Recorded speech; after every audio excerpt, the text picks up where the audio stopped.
I think there was this prejudice, because I look at it, now having years of experience in theater and watching theater. I think there were certainly shows that we did that were not remarkable, but there were shows that were just remarkable theater, and but that was really, really lost to a lot of people because of the presupposition, because of the...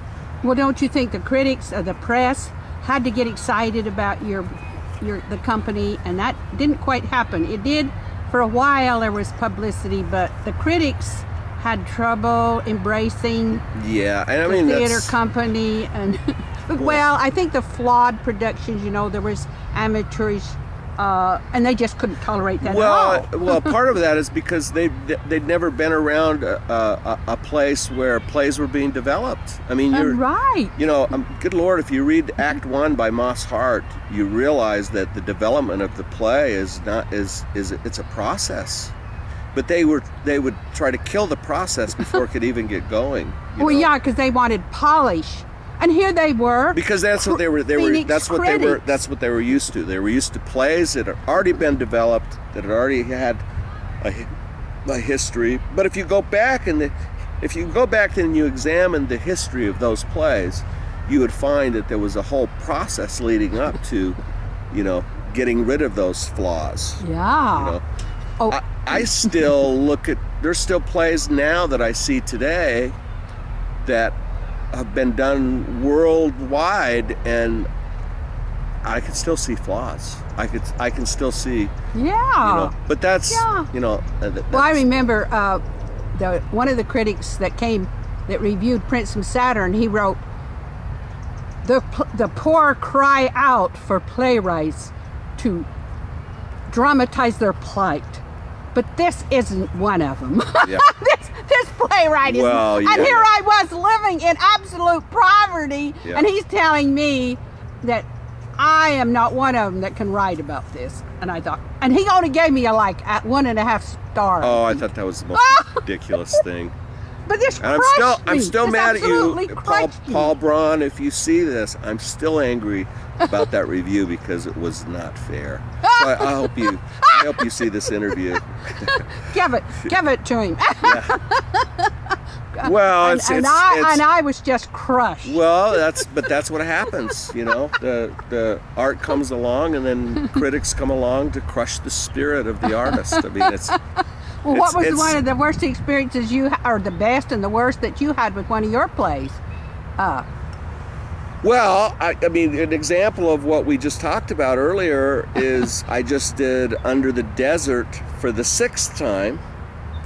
In this summer. Play.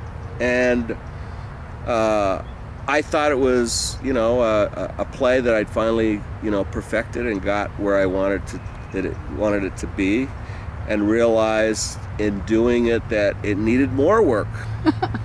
So after the production, I waited a week and rewrote it again. And you did the last production on top of a ledge, Raymond. I did do it. I thought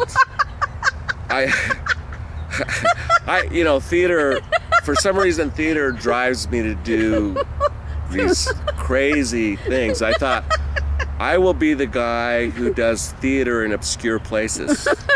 Like on a ledge, on top of a ledge, out in the desert. So, and then afterwards, I mean, it's like a drunk before he goes on a drunk, I get drunk with the vision of doing that, and then when it's over and I'm laid asunder, then I think, why?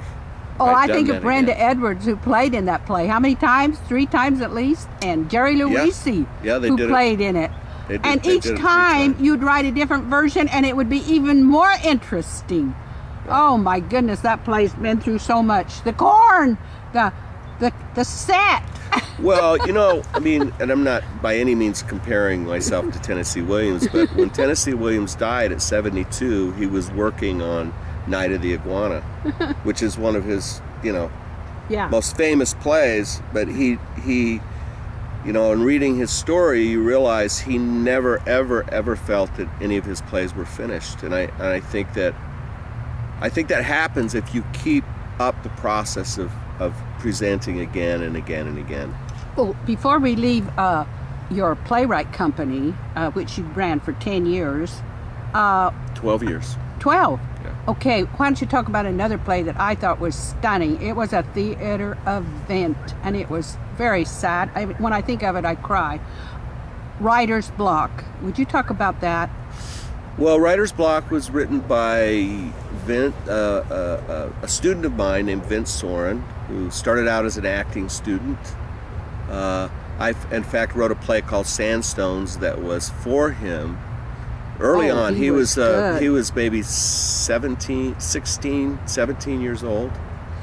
And so he was with playwrights for almost 5 years. And it was during the period of the height of the AIDS crisis, and he contracted HIV and subsequently succumbed to AIDS. At how? But he wrote a play. He was 21 when he died. Died on Christmas.